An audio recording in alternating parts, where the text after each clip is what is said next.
63 കൊല്ലമാണ് ആകെ ആയുസ്. അതിൽ നുബുവത്തിന് മുമ്പുള്ളത് 40 വയസ്സാണ്. നുബുവത്തിന് ശേഷമുള്ളത് കിഴിച്ചാൽ 23 കൊല്ലമാണ്.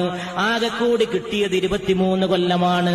23 കൊല്ലം കൊണ്ട് നീതി ലോകത്ത് നടക്കണം. 23 കൊല്ലം കൊണ്ട് പെണ്ണിനെ മോചിപ്പിക്കണം. 23 കൊല്ലം കൊണ്ട് കുഴിച്ചു മൂടപ്പെടുന്ന പെൺകുഞ്ഞിന് ജീവനേകണം.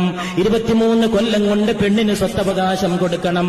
23 കൊല്ലം കൊണ്ട് ജോലി കഴിഞ്ഞു വരുമ്പോ വിയർപ്പ് വറ്റുന്നതിന് മുമ്പ് കൂലി കൊടുക്കാനുള്ള ഒരവസ്ഥ തൊഴിലാളികൾക്ക് മുമ്പിൽ സൃഷ്ടിക്കണം.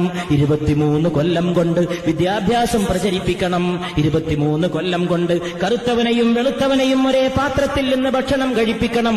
23 കൊല്ലം കൊണ്ട് സ്വർഗം പഠിപ്പിക്കണം, നരകം പഠിപ്പിക്കണം, സിറാത്ത് പഠിപ്പിക്കണം, മീസാൻ പഠിപ്പിക്കണം, മഹ്ശറ പഠിപ്പിക്കണം, ഹൗദുൽ കൗസറിന്റെ മനോഹാരിത പഠിപ്പിക്കണം.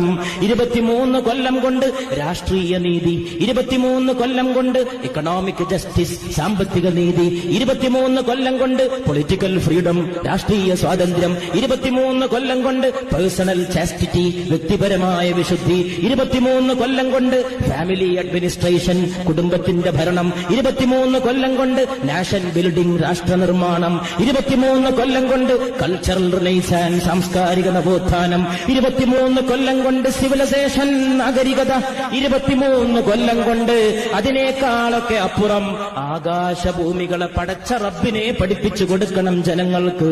അതൊക്കെ ഏറ്റെടുത്തുകൊണ്ട് നബി വന്നിട്ട് നുബുവത്തിന് ശേഷം ആകെ കൊടുത്തത് വെറും 23 കൊല്ലം.